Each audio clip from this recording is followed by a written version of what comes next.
What is up, everybody? It's Matt Johnson. We are back with another episode of Real Estate Uncensored. This is the place where you get actionable ideas, insight, and inspiration to turn your real estate career into a life of freedom. And man, we've got a doozy of a guest today. This is going to be a fun conversation because it's all about how to deal with and overcome ADHD. And then we're also going to get into the difference between marketing and PR. Is there a difference? And what our guest is saying with the future of PR and marketing, which is an interesting conversation if you've ever thought about getting onto local radio, local TV, getting your, like an article or a feature about you done in like a local newspaper. If you've ever thought about anything like that to kind of position yourself as a local celebrity, we'll talk with someone that's been doing that and helping people position themselves that way for quite a few years and what he's seeing in the marketplace right now. So this is going to be an awesome conversation. Greg, if you can stay with us long enough through your ADHD to not die and go running out the street and go get a Starbucks, that'd be great. The junior grandmaster himself is in the house in the co-pilot seat. What is up today, Greg? What is up, Johnson? Dude, I am so excited to have Dave on the show, man. Dude, he interviewed me a while back, a book called Overcoming Distractions. He actually will show you the real cover. This is the draft copy. This is the secret copy. Nobody has it. There is the real copy, but he interviewed me about ADHD and real estate and everything else. And I reached out to Dave because, I actually had a couple of people ask me about that. Like, how can I do real estate? I'm so ADHD, I don't know what to do. I'm like, funny you should ask. I know just the guy to talk to you about this. And I actually got something cool in the mail. If you guys can see that, that is my for sale. And then my other one says sold. My new real estate gangster cufflinks. So very excited about those. All right, well, let's officially welcome in our guest since Greg, you failed to mention it. Dave Greenwood. Dave, how are you today? I am awesome. How are you guys? Thanks for having me. Awesome, man. We're excited. So you're an East Coast guy. We've had some really great East Coast guests. So I like the tempo. I love the accent already. We're on board with this. This is going to be a fun conversation. Born and bred in Boston, so if I forget my R's and a couple other letters, then you'll just have to forgive me. That's right. Oh my God. All right. So besides writing books on ADHD, give us an idea, just a kind of a 60-second bio on who you are and what you've been up to these past couple of decades. Sure. Well, I'll give you the Reader's Digest version, because I am ADD, so I'm going to jump around. But I never went to school for PR. I actually owned a restaurant just outside of Boston. It was just in the toilet in terms of revenue. And the way I built it was to learn how to promote it through public relations. Nice. After a number of years owning that, I wanted to literally shoot myself, because if you've spent any time in the restaurant business, you'll totally understand what I'm talking about. So, yeah. And I took 6 months off, and I realized the only thing that I really loved to do was the public relations, was promoting the business. So I actually ended up at Special Olympics for about 12, 14 years.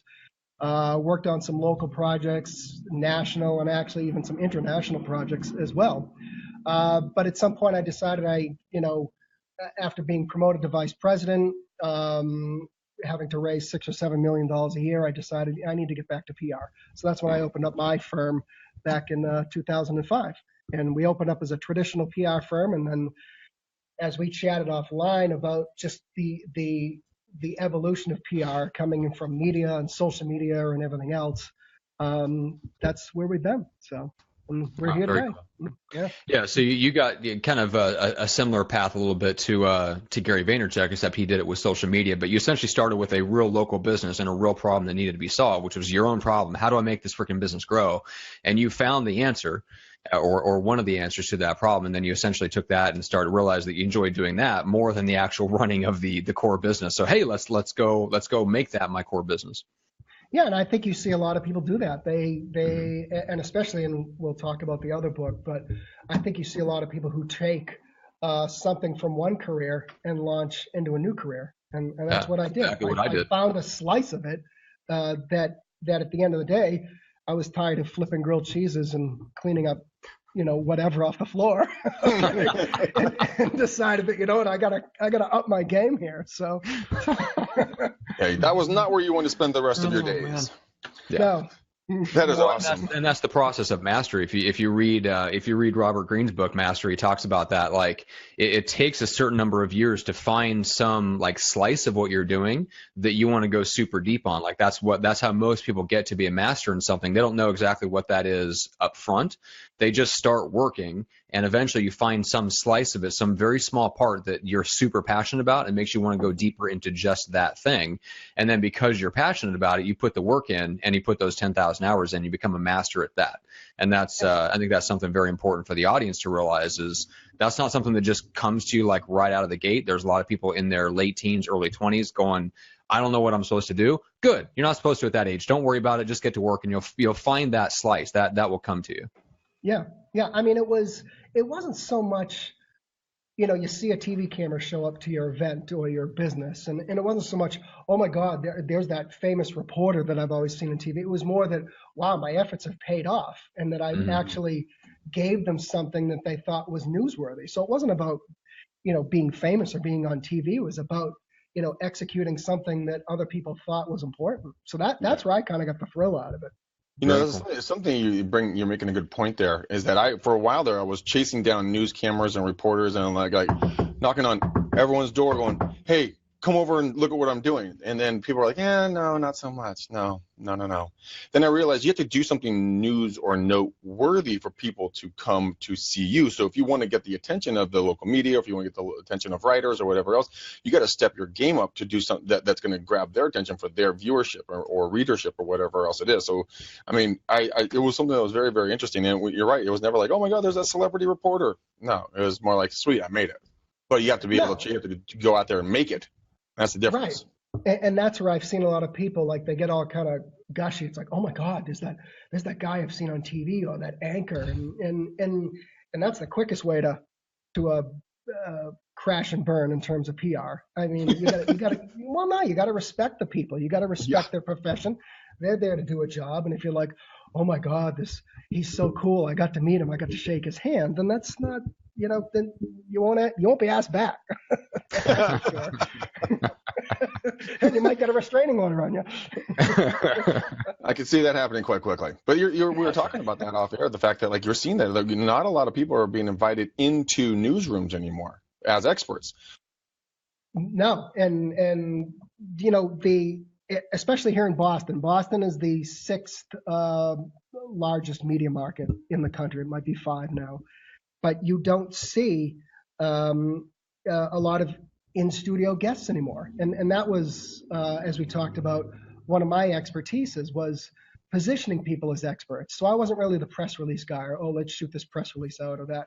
I was more trying to condition somebody to go in and be a resource for the media, and thereby minimizing my efforts over time where we would actually get the call and say, hey, can so-and-so come in and talk about this or that or what have you. And you're building a resource and you're working together. So that's where, and that's what's kind of gone away. So don't get me wrong. It's not in all markets. I mean, if you're in the 30th market in the United States, then there's probably some opportunities, but in the higher markets, like, Boston, New York, other cities, it's becoming less and less. So how do agents, real estate agents, and all salespeople really, but how do real estate agents, if they want to be the local expert in that, they used to be going to the radio shows, the newspapers, all this stuff. How are they going to do that now? Is it podcasting? Is it social media? What is that thing that's going to make them the expert in the area to talk to the most people in the shortest amount of time? I think the problem is that we're in talk about ADD. I mean, you have to be everywhere now. You have to be everywhere. And I was at a networking event Saturday, sitting with a bunch of guys, and we were having the same conversation. Is that maybe don't like Twitter, maybe don't like having a Facebook page, but people kind of expect it. They're looking for you. They want to check you out, see if they want to use your services or what have you. You kind of have to be there. They expect it. But it's everywhere. When I realized that traditional PR was starting to, I wouldn't say take a nosedive, but slowly eroding from what I signed up for years ago. I started to get into video because I didn't want to be the social media guy. And I'm guessing in real estate, you got a lot of hackers. Well, in PR and marketing, there's a lot of hackers. And everybody who has a Facebook account for a number of years said, oh, I can go be a social media expert. And that's not the case. So I didn't want to be that guy that's, oh, he says he does social media. I wanted to add to that and say, we specialize more in video marketing. So that's where we took it for a few years. Interesting. Yeah. And do you see it staying in video? Because I mean, a lot of things that I'm talking about with all the agents that I'm working with is, live Facebook, Periscope if you're going down the Twitter path, or if you want to go international with it. I'm really I'm thinking that Facebook Live or live video, to be specific, is really going to be where it's going to be in the future. Are you seeing something similar to that? Yeah, I think so. And I think to geek out for a second, even the algorithms. So if you're jumping on Facebook, you see a live video pop up first. I mean, Facebook is actually promoting it. So yeah, and again, we talked offline. Something that I'm getting into as well. I'm the cobbler's kid when it comes to marketing, so I'm always like the last guy to actually get into something. So, but it's something I've been looking into too. As I write more books, is how do we promote that subject? So yeah. So I mean, the answer is you still need to be everywhere. There's still tremendous value in getting an article in your local hometown newspaper, because everybody reads it. They want to know what's going on in town. But you also realize that you have to be on Twitter. You have to be on Facebook. A lot of people on Instagram now. Instagram is starting to kick Snapchat's ass. So, because you actually get to look at all the photos. You can keep them there. They're not there for 10 seconds and they're freaking gone. It's so annoying, by the way. I think that's one reason why I can't stand doing that, because I do not want to have do all that work into something and have it just be like, and gone. What the hell's the point of that? Yeah, you want it to stick around for a few. You want people to see it. Exactly. Yeah.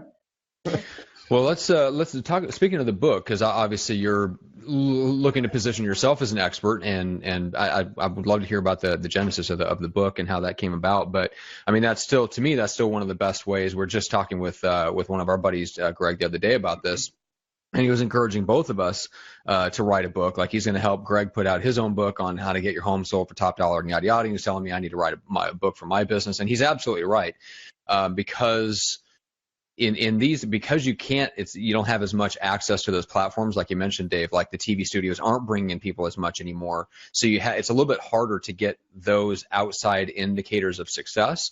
A book still does that, even though we're in the days of self-publishing. Even though it's infinitely easier to publish a book now than it was 10 years ago or 15 years ago, people still look at that as such a credibility indicator, and they're right, because if you write a book, it forces you to have clear thinking. So at least it does that. But I wanted to point out one thing real quick before we dive into the content of the book, that one great way to use books is exactly like what somebody did to us. So, guys, if you remember from last week, Marcus Davis from Summit Funding was on the show. Look at the package that I got in the mail today. So I got, number one, I got a book, which he mentioned on the show, with a handwritten note. Then I got another handwritten note on the inside of his card, which is his stationery, by the way. And it also had in there, and I think this is because we were talking about on the show, but we're talking about like the culture of his company. So he included this flyer for me, which is kind of the Summit Funding playbook, which is all the things that makes their company unique. Like, why do we exist? How do we behave? What do we do? Which, by the way, just the process of answering those questions about yourself or about your company would be an amazing process to go through. And they've gone through it, and they have it, in like documented form. But yeah, like that was not a cheap package to send over. Me and Greg both got one just here within the last couple of days, and that was super, super impressive and makes a huge impact. And he's sending out probably 5 or 10 of those a day to people that he talks with. I mean, that would be, you talk about like going old school. That is as old school as you can get, sending a book with a handwritten note through the mail. Right. But it's still stuff like that makes so much of an impact. Yeah. And you don't even have to send it. If it's a local person, you can go drop it off on their front porch. If you don't have the funds for it, but how impressive it was to actually receive that, and then someone thought of you to that level. Yeah. I blew my mind. I mean, I'd never received something like that before in my life. Well, before we get into the content of the book, Dave, remind people, like, where's the best place to go find it? What's the official title and the best way to go grab the book? Yeah, the official title is Overcoming Distractions. It's How to Thrive with Adult ADHD. You can go right on Amazon and find it. You can go to my website, overcomingdistractions.com. There's a link right to Amazon. But yeah, it's right up there, and it's actually in stores nationwide. mostly in Barnes and Noble, but other stores have picked it up as well. So yeah, That's so awesome. So I'm saying, if you want to go old school and actually have a real book in your hand, then you can. I love it. So yes. Then yeah, you can go right to the store. Yep. Very cool. All right. And then for us guys, go to, so the latest class for us is getnowbusiness.com. Go check that out. The latest class starts on June 5th. I believe the first Monday in June is our next class. So guys, go check that out. But so Dave, where did the idea for the book come from? Obviously, this is something that I'm assuming that you've dealt with for a while, so a little bit of personal experience. But you mentioned that you interviewed Greg for the book, so it's not just based around your experience with some like research and stuff thrown in. You've done some interviews with people. So what's the big idea of the book? Well, it's funny. The idea comes actually from our previous conversation. I'm in this world of public relations. Mm-hmm. And I'm having to get people traditional press coverage, whether it's TV, newspapers, what have you. And then you've got Facebook, and then you've got video, and then you've got, this guy needs an email newsletter, and we need website copy. And, you find yourself doing 8 or 10 different things. Yeah. And I got to wondering, I'm like, how do other people who grew up with ADD, ADHD, whatever you want to call it, how do they manage in like today's world where things are just changing at such a rapid pace?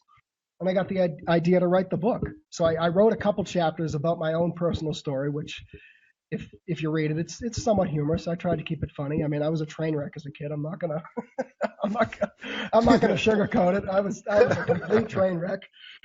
Drove my mother absolutely nuts.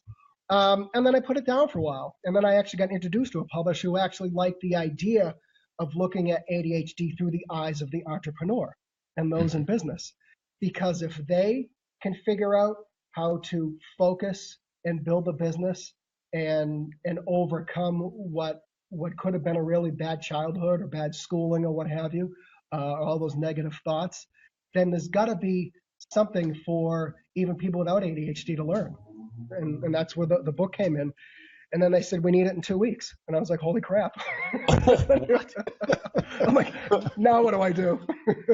So they gave me 7 weeks. So I just busted my butt. I found people. I found you, Greg, and we talked for a couple hours, and I told you stories. And I think we've collected a bunch of stories from people that everyone, I had everybody in there from literally somebody who was, an admin assistant at a company, all the way up to people who are multi-million-dollar business owners and entertainers, and they travel the world, and keynote speakers, and it just kind of runs the gamut of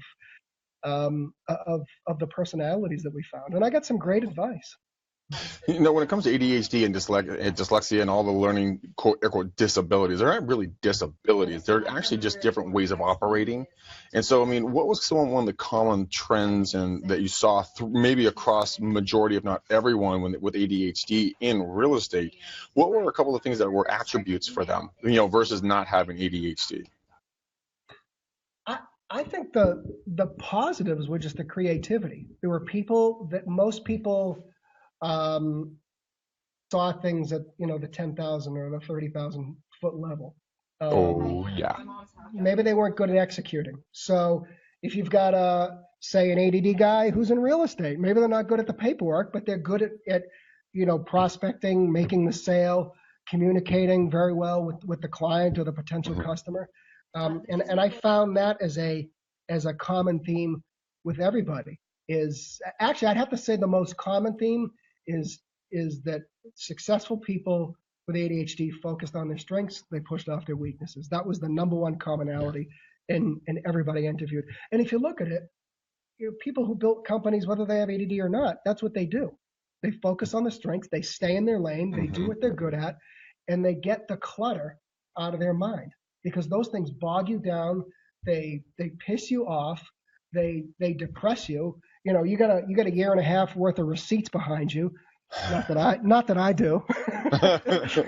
No. But you got to, and you're never going to get it done. And it's just going to grind you every time you look at that.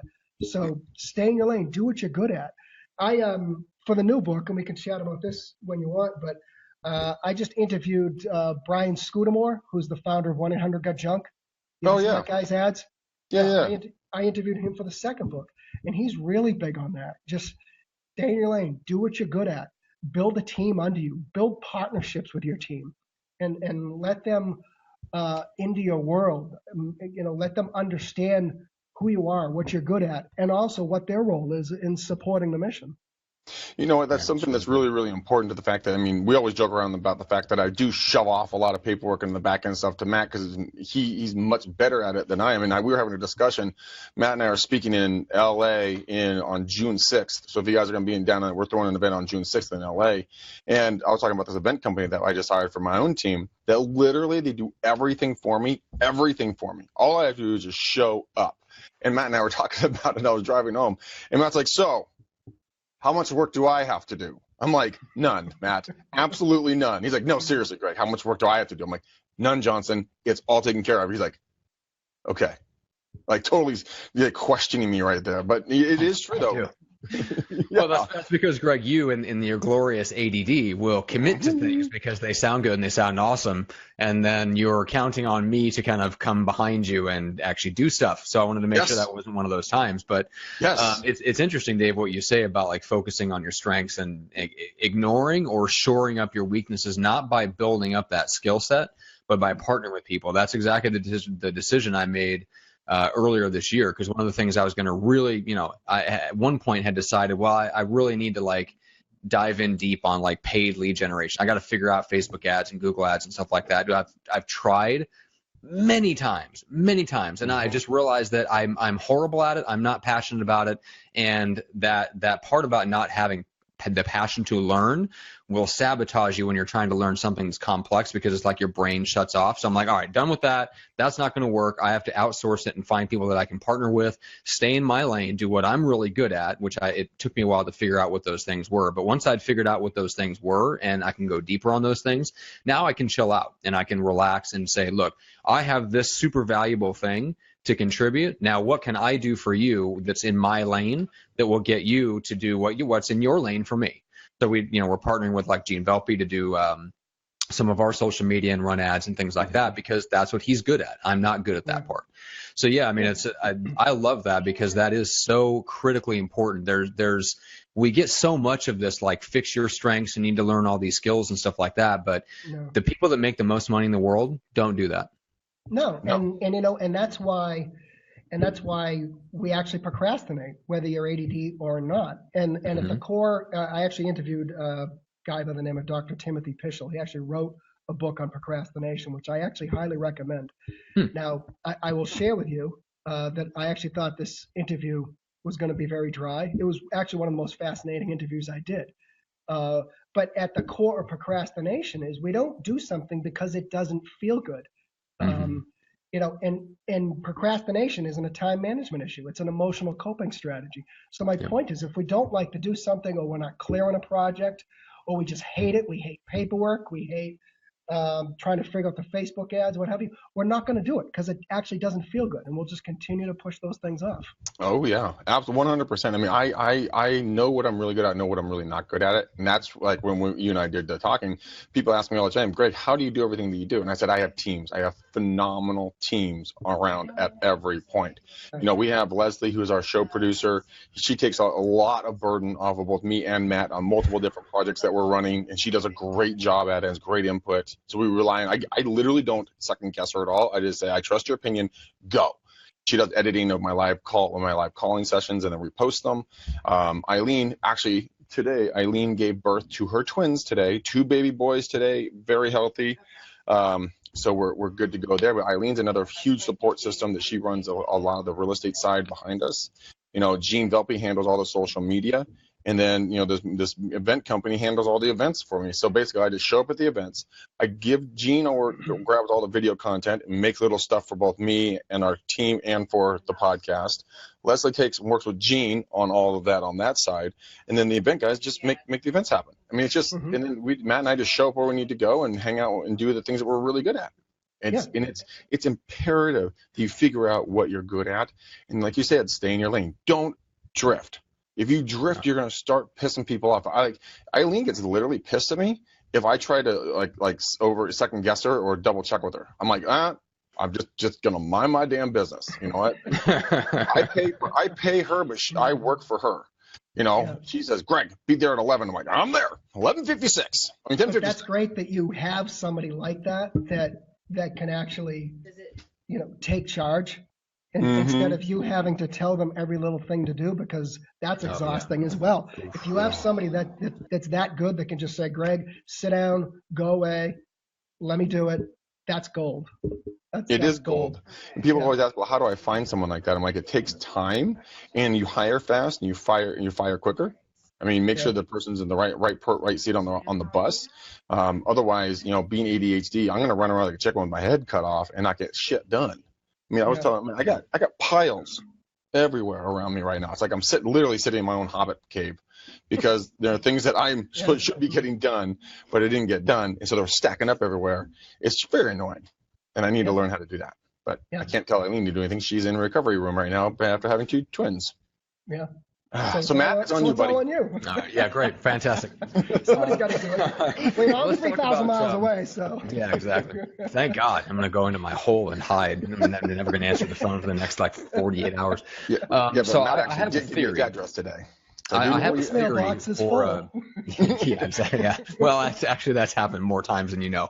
Okay, so getting back to the ADD and turning it into an advantage. So if you look at guys like Gary Vaynerchuk and Grant Cardone, these guys that are social media marketing, like they have attracted and they've built an audience for themselves. They've built a personal brand, and like you said earlier, Dave, like they're everywhere. Now, granted, they have a team, right? So we have to keep that in mind. But they started off with them going super deep on 1 or 2 channels and just being everywhere on that channel. I feel like one of the ways that people can turn ADD or ADHD, if they have it, into an advantage is by putting out content that suits their personality and attracts other people like them. And what I mean is this. Social media, especially platforms like Twitter, Snapchat, Instagram, things that are more micro, very, very, very micro content are perfect for people with ADHD on both the giving and the receiving end.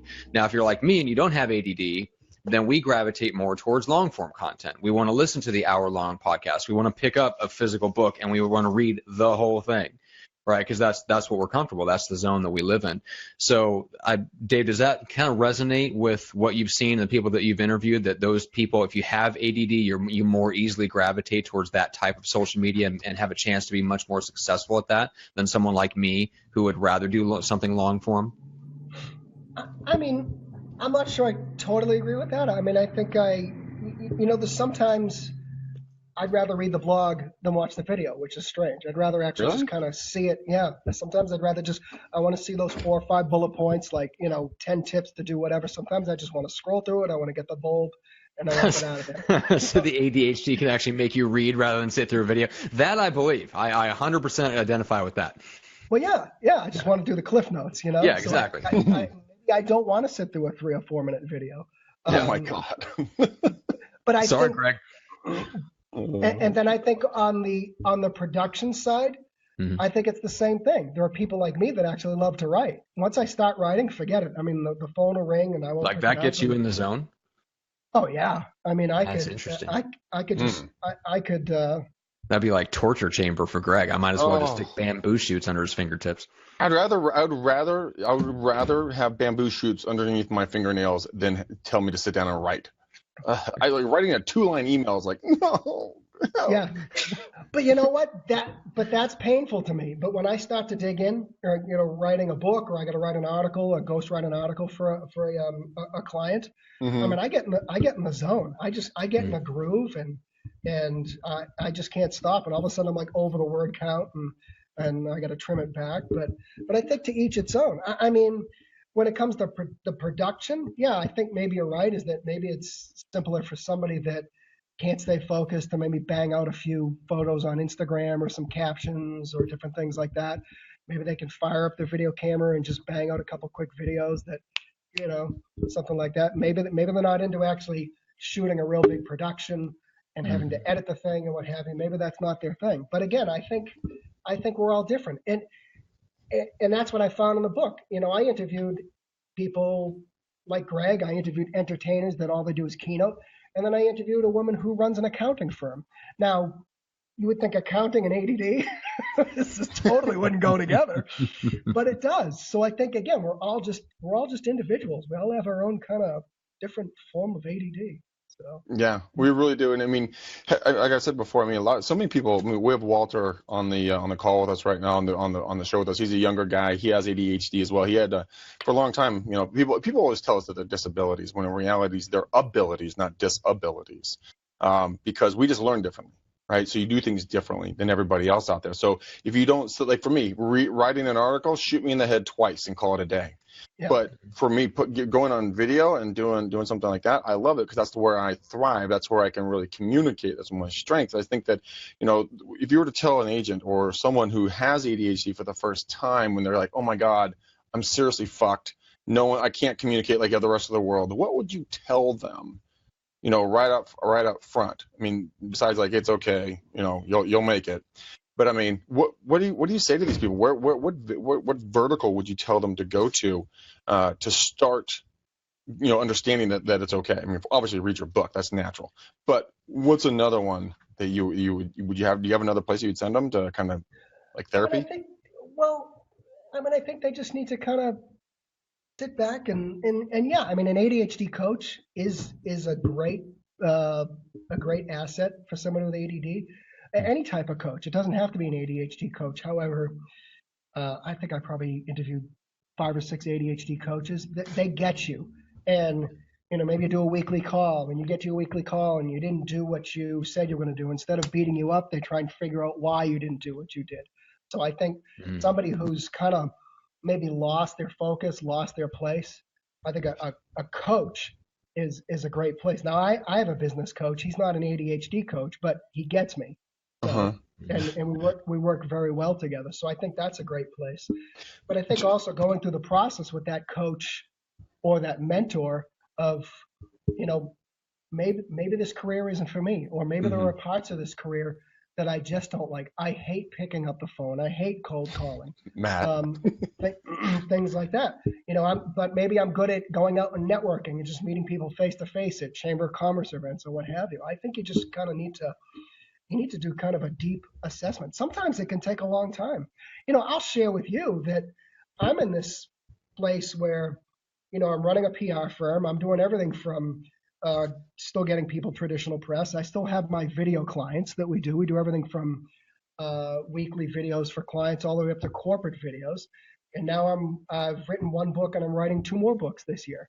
So I'm actually kind of going through this with some of the future readers of my books is, you know, where does the next 20 years take me? And I think sometimes it can take a while to actually just self-assess. So they have ADHD coaches? Oh yeah, there's ADHD specific coaches. There's actually, yeah.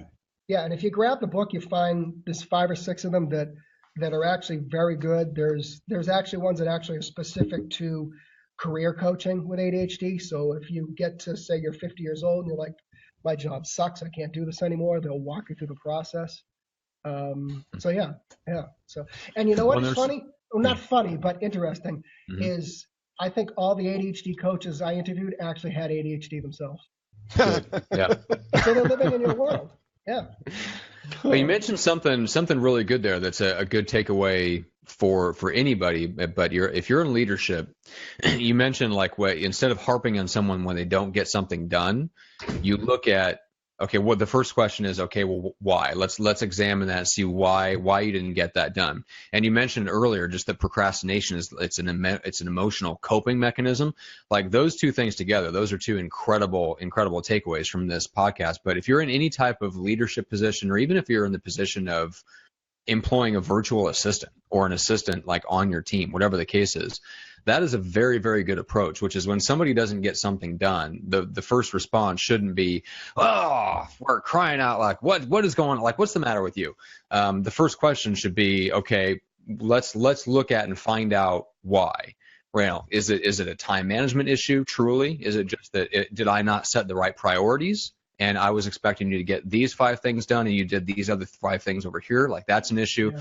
And that's one of the things that I admire about some of the people that I've worked with, or, you know, that have been on the show and stuff like that, is they have that approach, right? So that they're always focusing on, okay, great. What adjustments, that the first answer is never to yell at the person or to blame the person. The first answer that they look for is always, okay, how can I adjust the system? We do things here as a system. How can I adjust the system so that things get done, and not how can I make you feel bad for not getting done what I wanted you to get done? So I hope people take that away, that if you're in any type of leadership or any type of position where you have to oversee other people, they really, really appreciate that. Like, that makes a huge difference in that person's life and their loyalty to you.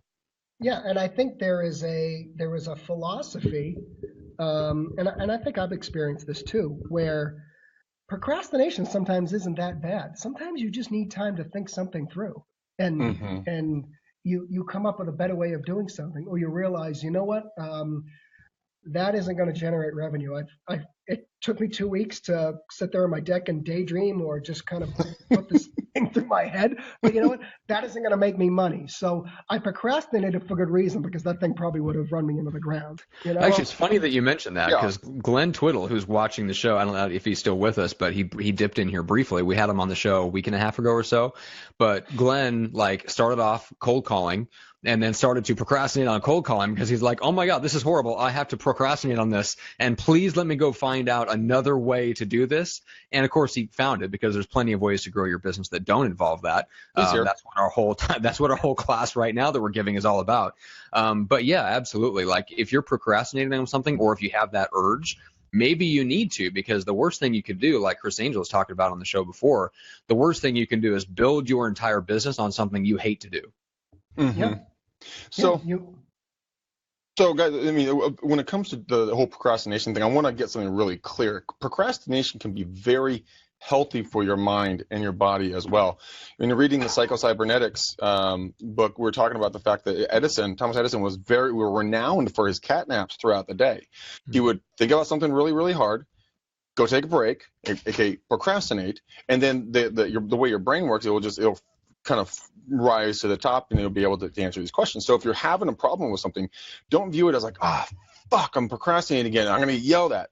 You just be like, dude, that's freaking sweet, dude, I'm procrastinating, which means go rest your brain, don't think about it, and things will come to you. It's like, why all the time when you're in the shower, you're sitting there, you're scrubbing your hair, and all of a sudden you're like, holy shit, I got the answer, and you can't get to something fast enough. Or if you wake up and have a pad of paper. No, and that's because your brain relaxed. And my good friend Chris Burlow, who's in the book as well, just wrote a book called Mindful. It's about mindfulness. You can find that on Amazon, and I probably have it on my Facebook page and Twitter. But it's not just about sitting there, in that position we all see where you're meditating. It's you could be on the treadmill meditating. There's a lake up by my house. It's 2.5 miles. Sometimes I'll hit that on the way home, and every time, it's a big loop. It's a reservoir, so you can hear a pin drop out there. I use birds and what have you. But by the time I get back to my car, I've always figured something out. So, I mean, is it procrastination? Is it walking meditation? Is it whatever you want to call it? You're right. You gotta give your mind a break every now and then. Yeah. I mean, I found that, I would wake up in the middle of the night back in the day, right? And I would wake up, and one of my ex-girlfriends, I'm like, hey, I got a great idea. Like 2 o'clock in the morning. She's like, yeah, shut up. So she finally literally got me a little black book and a pen. She's like, next time you got a great idea, write it down. Okay. Yeah. But I mean, I came up with invention ideas. I came up with company ideas. I came up with product ideas, all with things. I don't know why my brain was getting it, but it would happen to me in the middle of the night. It happened to me in the spa. It happened to me in the shower. But I procrastinated on it, and it was fantastic. So go procrastinate, guys. Go procrastinate. Now, if you need to feed your baby, might not want to procrastinate on that one. But we know Matt's kids are already so freaking big. He could wait about 3 or 4 months, and those fuckers would still be obese. Burning the fat. Yeah, I think I found it, Dave. It's called Mindful Meditation for Busy Lives by Chris Burlow. Yes, and I apologize to Chris for not remembering his book. I know. He should hate you forever. It's on mindfulness, which you're absolutely right. Mindful Meditation for Busy Lives by Chris Burlow, Berlow. So go get that, guys, on Amazon. Yeah, that's yeah, and speaking of mindfulness, that's a really good, that's one of those ways that you can fight kind of the ADHD tendency, which obviously I get that too. When anybody, no matter whether you actually have ADD or not, if you're an entrepreneur, you're thrown into that world because you're being pulled at by, what we used to call bosses. Now you used to have one, now you have 15 or 20 of them. They're called clients, and they're all your bosses, and they all want to tell you what to do. Yes. So we step into that world. So even if you don't have ADD, you get forced into that, and you have those 1,000 thoughts going through your head. Meditation has been huge. Both Greg and I do it in various forms. You can do it as part of a prayer, ritual, routine. That's a great way. Even the Bible talks about meditation in the sense of like dwelling on like the word as opposed to mindless meditation. So there's all kinds of ways to do it. Walking meditation is a thing. So Dave, you talked about just getting out there and doing something active. Will take your mind off of that stuff that kind of swirls around. So those are all good things. But talk to me a little bit about some of the other routines that you talk about in the book and what power routines have when you're fighting ADHD. Well, I think there were a number of things that, again, the commonalities that the successful people came back with. But the first one, the end-all be-all, was definitely exercise. Yeah. I mean, hands down. And most of the people that did talk about exercise in the book talked about a 48-hour rule. So they don't go more than 48 hours without some type of exercise. Mm-hmm. And it doesn't have to be CrossFit. It could just be hitting the gym in the morning on the treadmill. It could be yoga. It could be whatever you want to do, a spin class, running, whatever. But that was if somebody said, I need one piece of advice, I don't want to take medication, what would it be? I'd say exercise. Do it as much as you possibly can. Yeah. Greg, I know you're hitting the gym at, crazy hours in the morning, right? Yeah, I took the last 2 weeks off, and I am now jiggling in places I should not be jiggling, and I am getting. Well, I was going to say something, but hey, look at the little rounder in the face, McDaniel. What do you mean? I'm on the cheeseburger diet. Been there. But the fun thing is that when you get in there and you kind of just get your whole body oxygenated, full of oxygen. I'm not going to say that word correctly, but the Wim Hof breathing techniques. I mean, there's a lot of box breathing that Matt does. In the morning, using oxygen in your system and fully getting your body completely full of oxygen. Because we only use a small portion of our lungs when we really are, breathing on a normal basis. That's why when they're trying to get you to calm down, they say breathe. They really mean breathe. Like, no, we're not kidding. I also have a 48-hour rule with that. I try not to go 48 hours without breathing. I mean, I'm not saying I'm perfect, but I try not to go 48 hours without breathing. It's very important. Oh my God. Some of the other things you asked, Matt, was sleep. I mean, and I leave it up to you to determine how much sleep you need. But I know me, for example, if I get a bad night's sleep, I'm just a mess the next day. I can't. Oh yeah. I can't think. So it had to be. Yeah, and that definitely gets worse as you get older. Literally went to bed. Yeah, and they went to bed at the same time. They got up at the same time. Yeah. So, and that's one thing I was reading. What was I reading? Tools of the Titans by Tim Ferriss. He was, and I'm sure this is a reprint of a blog post somewhere, but he was talking about how over the years he's gotten much more obsessed to the point of putting like his health first, and I mean like really first. So he gave a couple of examples. He's like, if I don't get like a good night's sleep, like a full whatever it is, 7.5 hours of sleep, and I have a conference call in the morning, he's like, I will reschedule the conference call and I will sleep in to make up for knowing that I'm not going to get that full amount of sleep. So in the past I would have just sucked it up, and that's fine for a while. He says, but I've learned that if I don't have the health, I don't have anything else. He's like, I'm really putting it first, and that translates into those hard choices. Like we can all say we value it, but when it really comes down to it, we really don't, because we put the commitments that we've made to ourselves or to other people in front of our health.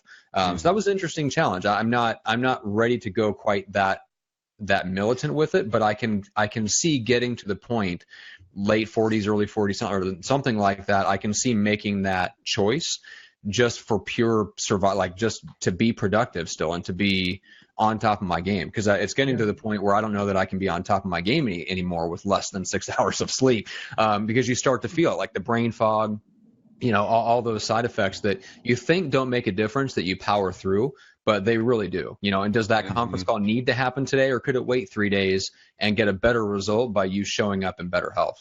Yeah. Oh yeah. Yeah, I mean, I feel a difference. I mean, I did a test on myself. Like for 1 week, this was a couple of years ago, 1 week, I didn't go to the gym. I would sleep in, and I was just being decadent about, just being lazy. And that week was, oh, fuck, dude, that was hard. I was constantly like, like a fog of like, huh? What? Not really there. The next week I would go, don't say a word, Johnson. I'm just thinking like Cheeseburger Fog. Great punk band. They're on Friday night. Cheeseburger Fog. He's in a cheeseburger coma. That's right. Oh my God. The next week I got up every morning. I went to the gym and I worked out, ate really healthily, and that second week was epically better. Now I'm exploring with different things that I eat in the morning. How do I feel throughout the rest of the day? Like I'm doing heavy spinach and blueberries and banana and, just really with coconut milk, blended it all together. Dude, it's so good. Oh, so good. But I feel I do not understand. You're speaking a different language, man. Yeah. No, not cool. Start throwing leafy greens into green stuff for breakfast. No, I thought it was weird too, guys. But I can feel energy rush into my system. I can feel the difference. It's called sugar from all the blueberries and bananas you threw into the shake. Bite me where the Pampers are. Okay. All right. So talk to me a little bit about real sugar. Yeah. Oh. All right. So you talk about routines, like things like sleep and exercise. So the couple of routines. What about time management? So how can you use time management to turn ADD into your advantage?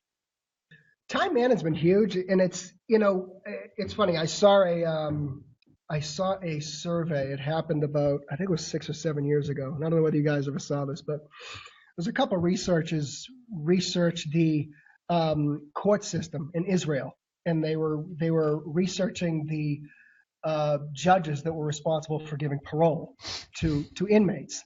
And they followed around a handful of judges for 10 months. And what they realized was that inmates that went up for parole early in the morning had a far greater chance of getting parole than the ones that went up in the afternoon. And after they talked to the judges and they did all the research, they realized that the judges were suffering from decision fatigue. They had so much information they couldn't make a decision. And my point is that, you need to work when your brain is fresh. So, for example, I do a lot of writing. Mm-hmm. I know Greg goes to the gym in the morning, but I get right to the office. I put Junior on the bus. I'm in the office at 7:15. I get my writing done because my brain is fresh.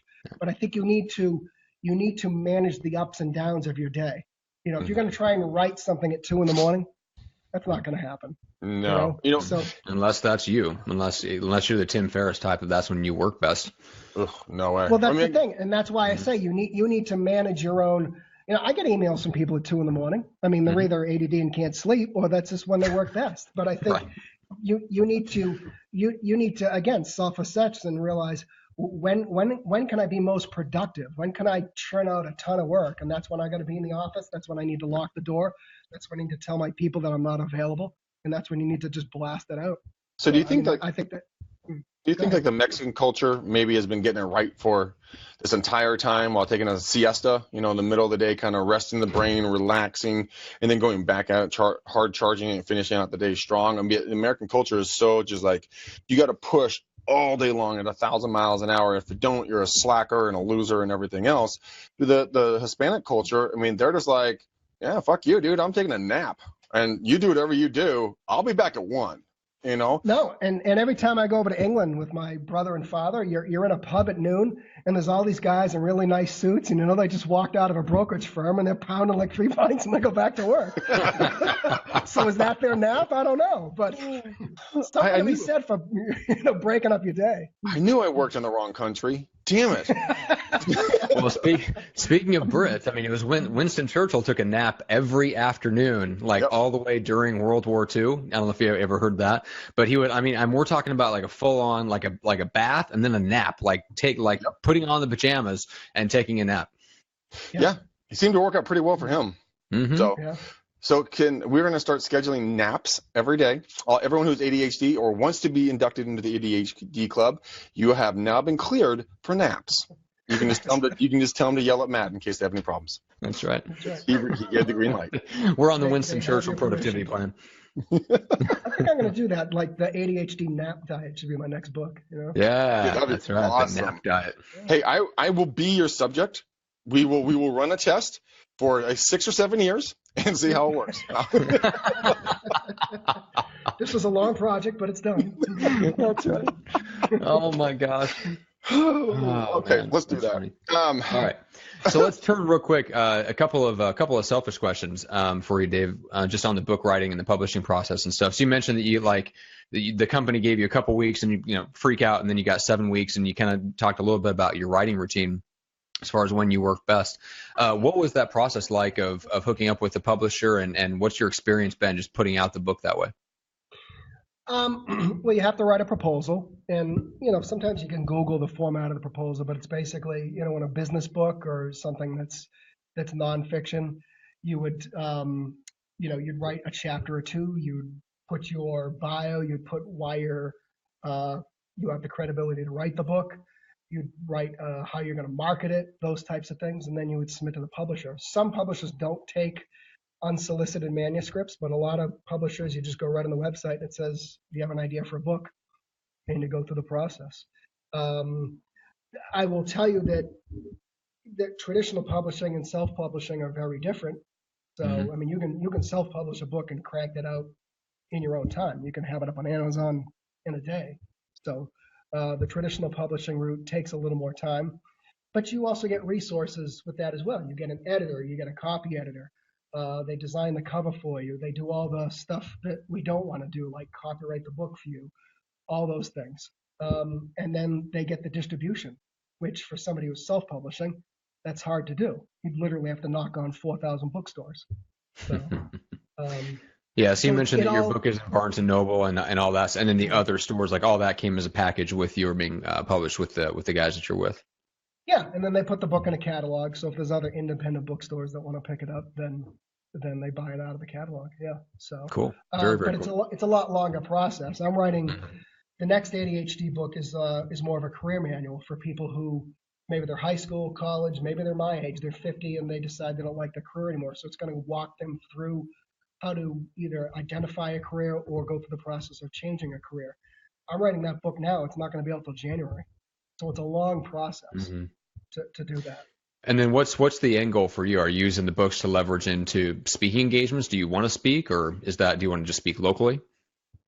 No, I'll speak anywhere. And it's interesting is the only speaking that I've done are business groups and companies that want to actually learn from people with ADHD and transform that into the business world. I have yet to speak to a group of ADHD people, although there's probably ADHD people in every room. But my point is, I've only been invited. Well, kind of. They were there for a while, then they left. Yeah. Let's be honest. They got bored and they left. There's not enough action. All right. Well, but I don't know. Are there any groups or associations or support groups specifically for ADD that you were expecting that you might speak to? Yeah. There's a ton of them, but I'm not sure I want to be the ADD guy. I'm more of the storyteller. I'm more of the storyteller. So. Gotcha. But I think there's a lot of lessons that we can learn in the business world from people who might have struggled to get through school or might have had a couple jobs or just couldn't make it happen. And how do they actually build a successful business? And there's a lot of just real world lessons. Well, they just made it happen. I mean, you had a problem and you worked through the problem. Instead of wishing it was easier, you wished you were better. You applied yourself to become better at whatever problem you're now facing. I mean, Sir Richard Branson, classic, iconic, example of ADHD and dyslexia. His first business was a newspaper, that he published in junior high, and then he had taught himself to read, to edit the newspaper, then to distribute it. So I mean, come on, the guy really. I mean, if he can overcome something like that and be one of the wealthiest and most renowned, entrepreneurs in the world, why the fuck can't you do it in real estate? Yeah, really wow me with this one. And look at Willy Wonka. Yeah. I mean, totally ADD, right? So exactly. He had a great business. He had the Oompa Loompas to push off all the paperwork too, right? But he was like totally, impulsive and hyper, I mean, totally ADD. And look at the Roadrunner and the Coyote. The Roadrunner and the Coyote are totally ADD. I'm telling you what, you could make $1 million if you write the book, The Leadership Lessons from Willy Wonka. There's got to be one out there already. Yeah. Oh my God. I will look into that. That sounds interesting. So Okay. let's do one more time. Where can they find you? Where can they find the book? I tried to put the link of the book for the book in there, but I will do another link in there for the book. But Dave, where can they find you? And tell them, where can they? Yeah, I mean the quickest way is just the name of the book, overcomingdistractions.com. That'll get you to my website, so you can learn all about me, what I do, and then they can buy the book. There's a link to the book right there on Amazon. And like I said, if they want to just hop into Barnes and Noble or another bookstore and just they need it now, then they can do that as well. Okay, perfect. I'm putting a link in for you guys right now. All of you guys on iTunes, I'm sorry. Here is a link for you guys. And then Matt, would you tell them about our new class? Why don't you tell them? I already raved about it. You tell them. No, I don't want to, Matt. You tell them. Okay. So guys, it is called Get Now Business. It is a program that Matt and I have built after the Rockstar Prospecting class. We found that a lot of people do want to do, cold calls and door knocks. They can do the harder stuff, but a lot of people don't really want to. And so what we did is we put together a course that for a month straight, you guys are going to come and hang out with us. Every Monday at 9 a.m. Pacific Standard, we're going to talk about everything so there's no door knocking, no cold calls, and you have a budget of $500 or less a month, and you can get now business today. And what you can do and leverage the free or very low cost resources that are out there, guys. So if you are thinking about, I want to do more real estate, I want to get more leads, I want to get more listings, I want to get more buyers, I want to get just more everything, but I don't have a budget, and I don't want to do cold calls or door knocks or anything that involves anything hard, relevantly hard. Guys, come check this out. I'll put the link in. It is a really good class. And Matt, I didn't tell you this because I totally forgot, but we got a raving review from one of our now students. So who was it that shot me a message on it? It was Dan Jacobson. Oh, okay. So awesome. He loved the class today. So guys, go take a look at it. And I'm putting the link in there for you. And we are taking bookings for June because we're not going to bring you in May. But if you guys want to get it in June, sign up. We only take 20 people. That is it. That's our absolute complete max. If we go overflow, then we'll run into July. But get a spot if you're interested in doing something like that this summer and just kicking ass and taking names. That's right. Use the power of procrastination to your benefit and figure out how to do something, how to market and grow your business in a way that you actually like. So I love that concept. But all right, guys. So we just want to thank you once again for subscribing to the show. You guys are sharing it. You guys are telling your friends and coworkers about it, which we really, really appreciate it. If you've never noticed any ads running for the show to promote the show, there's a reason for that. That's because we just don't really do that. So the only ads that you ever see is just us reminding you, the people that are already listening to the show, about our classes, just to kind of put that in front of you. But we don't grow the show. We don't run any ads to promote the show or anything like that. It's all purely organic. And we just want to thank you guys for telling people about it. Make sure that you subscribe on YouTube, iTunes, or Stitcher, depending on whether you want the audio or video. And keep up to date on everything that we're doing at reuncensored.com, so that we're revitalizing and redoing the website. That way you can kind of stay up on our speaking events and the courses that we're coming out with. We're working on a course for new agents right now that's almost finished. So guys, if you're new or about to be new in real estate, man, we've got some cool stuff coming down the pipeline for you. So that's all I've got, Greg. All right, guys, we love you. Follow Matt. Follow me on Facebook. Do not friend either of us. Literally, I cannot take any more friend requests, so just listen to the word. They both start with F. I know they're confusing, but follow, not friend, because then I can actually hang out with you. But, guys, until then, peace out, ninjas. We gone.